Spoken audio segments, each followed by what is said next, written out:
No two NASCAR tracks are the same, but 8 of them are pretty darn close. The mile-and-a-half ovals are the bread and butter of the nationwide series. 12 races where a championship can be won or lost. Kentucky is one of those races. Run well here, and you're on the right track. Cars getting ready to roll off onto the right track tonight, the mile-and-a-half Kentucky Motor Speedway for 300 miles for the NASCAR Nationwide Series, the Feed the Children 300, a day that saw temperatures in the upper 90s and a front came through, dropped them down to the lower 70s. Just something else to be on the mind of the drivers and crew chiefs as this race gets underway. Our ESPN in-race reporter tonight, a young man who just turned 21 years old, but he's quickly making a name for himself at NASCAR's top levels. Cole Witt, driving the Junior Motorsports number 88 Chevy, starting in 10th position in his first Nationwide Series race at this track, though not his first race at this track, Carl. Yeah, let's see what Cole thinks about this. We've got a mailbag question from Rick, Fullerton, California. Hey, Cole, this is Carl Edwards. You got me? Yeah, but I got you. Hey, now the question from Rick here in California is you're running really well this season. Are you guys meeting all your preseason goals? Yeah, I'd say so. You know, I mean, it's been a big learning curve for me. You know, everyone over at Junior Motorsports has been a big help. It's been a lot of fun. And, you know, so far I obviously want to be up there winning races, leading laps, but, you know, we've been getting a lot closer. So look forward to it tonight. I think we've got a good race car. Hey, and then I think something I want to know and the viewers want to know is what do you think of this racetrack? What's the biggest challenge here at Kentucky your first time in the Nationwide Series? The only thing I could compare it to was, you know, the truck. And, you know, the trucks ran a lot more wide open where, you know, these Nationwide cars are really a lot more on edge. You know, you lift a lot more and you're really driving them pretty hard. So it's been a lot of fun here. But I think the biggest challenging part's down here in 3 and 4. You know, the track's real flat on entry. Got a lot of big bumps right here in the center of 3 and 4 right here. And it wedges up a lot with this banking here off of 4. So 3 and 4 is probably my most tough place to be, but I think it's going to show a lot of good racing. All right, man, we'll have some good luck out there, and when the adrenaline gets going, the degree, I'm sure will start working. So have a good time tonight. We'll be watching. Yeah, 10-4. I definitely got the best sponsor for this race. It's been hot out here, so thank you guys for everything. You're even good at working in his sponsor. That's very nicely done. It works. I've used it. Now, normally we talk to the crew chief of our in-race report. I thought we'd do something a little different tonight. Andy's going to talk to the rear tire changer for the 88 car. Stephen Todges is getting ready to go. Andy? Hey, Stephen, I was down there as far as a rear tire changer. This is kind of new to you. You spent a lot of your career changing front tires. What is the difference? What's the challenges on the rear tire? You basically change you're chasing the car, and, you know, I love chasing the car, so the rears are better for me, I think. Yeah, you have to chase it to kind of keep up with that front guy because he's sitting there waiting on it when it stops. Yep, you got to take your time up front, I guess. All right, man. Well, good luck tonight. All right, thanks, guys. Okay. Petrie used to change front tires. He always took his time. That's right. At least that's I what let somebody else. Just like when you drove, I remember that. That's what Harry did. I thought he forgot about something. Got some great high-definition onboard views for you tonight for our race. Elliott Sadler is carrying our Chevrolet onboard camera tonight. Austin Dillon from the pole position with the Goodyear onboard. Ricky Stenhouse Jr., the Ford EcoBoost camera. Danica Patrick's got the GoDaddy.com camera. James Busher, the Fresh from Florida Gulf Seafood onboard. Kevin Harvick, the Hunt Brothers Pizza camera. Ryan Blaney, the Nationwide Insurance camera. And Cole Witt with the Degree for Men onboard camera here tonight. Final reports of pit road before the start. Here's Jamie Little. Well, Alan, there's multiple Cup drivers in tonight's field, but 2 in particular to keep your eye on. Kevin Harvick is back in the 33, and Kurt Busch is back in the 54. Now, both drivers could win here tonight, but both have different levels of experience at this track. Kevin Harvick has 3 starts with an average finish of 3rd, with a win back in 2001. Kurt, on the other hand, never raced a Nationwide car here, but he's listening to advice from his brother and his boss man, Kyle Busch, to help him get through tonight's race. Let's go to Doc Punch. Thank you, Jamie. You know, good news for Joe Gibbs Racing fans. This team has won 3 times at Kentucky Speedway. Now, here's the bad news. All 3 of those wins belong to Joey Logano, who's not entered tonight. But there is reason for optimism. Why? Because Brian Scott in the number 11 inching ever so close to that coveted first win. And the veteran Denny Hamlin driving the number 18 has finished second the last 3 times out, so he is due. Let's go to Dave Burns. Doc, last week, Austin Dillon finished 18th in his very first road course race, largely because his car didn't have 3rd gear for most of it. Yet he lost surprisingly little ground in the championship. Today, he qualified fastest on a familiar oval. Will tonight be the night the Young Truck Series champ takes the Nationwide Series point lead for the very first time? Vince Welch. Defending series champion Ricky Stenhouse Jr. is in a bit of a slump. He's fallen from first to third in points and hasn't had a top 10 in more than a month. But they believe that's going to change tonight. The team is confident. Ricky is relaxed after the announcement this week that he'll be running in Cup next season. They've got a very good race car, especially late in the run. And remember, Stenhouse has won 2 of the 3 races on the mile-and-a-half tracks this season. Alan. All right, Vince, thanks. And quickly before the green, don't forget Race Buddy, enhanced coverage for select Nationwide Series races with more cameras than ever. Log on to NASCARNationwideSeries.com/RaceBuddy.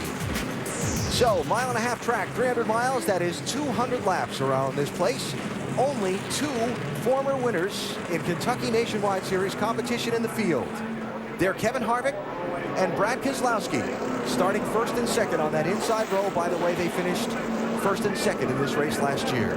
A familiar face in victory lane, or does Kentucky go back to its roots as an opportunity night?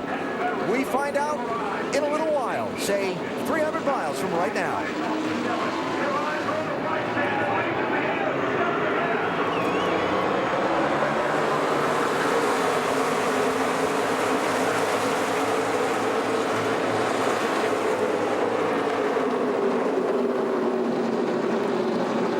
If you watched on that start, the 33 car beat the 3 car of the line. He promptly gave that back up. And we're looking over here to watch the NASCAR officials next to us to see if they do anything. But I think that Harvick gave that spot back, and Austin's now got the lead. So hopefully they'll let that go.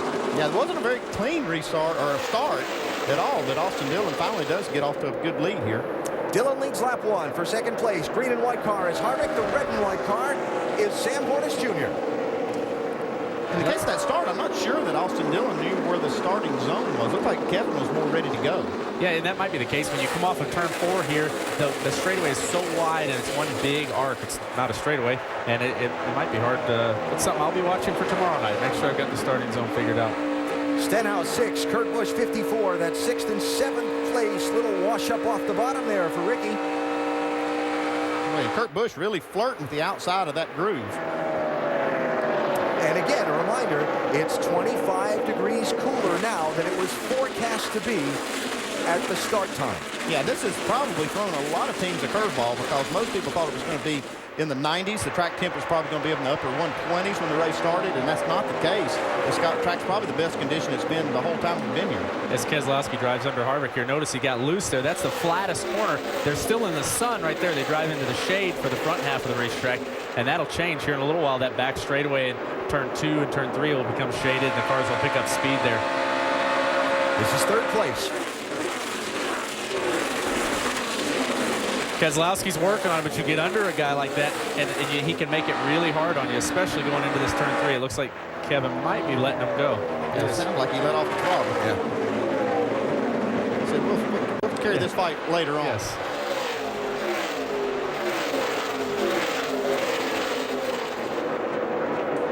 Like Kurt Busch did get by Ricky Stenhouse. Yep. So that'd be Kurt to 6th, Stenhouse to 7th. And talking with Mike Kelly this week, they realize that they've got themselves in a little bit of a hole. They want to go out here and get the most points they can, get back to the points lead so that they can try some things they've been wanting to try all season. So Ricky, I'm sure, is trying to race smart here. Letting Kurt go, not racing too hard right now is probably the right thing to do. Whoa, big Wow, bobble there. Look at Kurt grab that thing. He's a wheel man, isn't he? I say Ricky was waiting, but he says, I'll go right back by. Yeah, Kurt's going to make it hard on him, though. You see how they get through this corner, through these bumps side by side. That's one of the things I love about this track is the bumps. I think that just adds that element, and you get to see these drivers really work the car. And I think that's one thing that makes this a driver's racetrack. Yeah, you drive down the corner, and if you hit the bumps just right, everything goes great. If you hit them wrong, if you got that wheel in the wrong spot, watch how Kurt's working that car up there. Sometimes you can get behind and just fight that thing the whole way around the corner. It's really tough. So just as something to watch if you want a really fine detail. When we have the camera shot that shows the left side of the car going through the corners throughout the night, you can see those left side tires jumping up and down as they go over the bumps on the bottom side of that racetrack. Yeah, we're watching Ricky here. He's the faster of the two. Look how hard he's driving that thing. I mean, it's an amazingly tough racetrack drive. He waves and says thanks.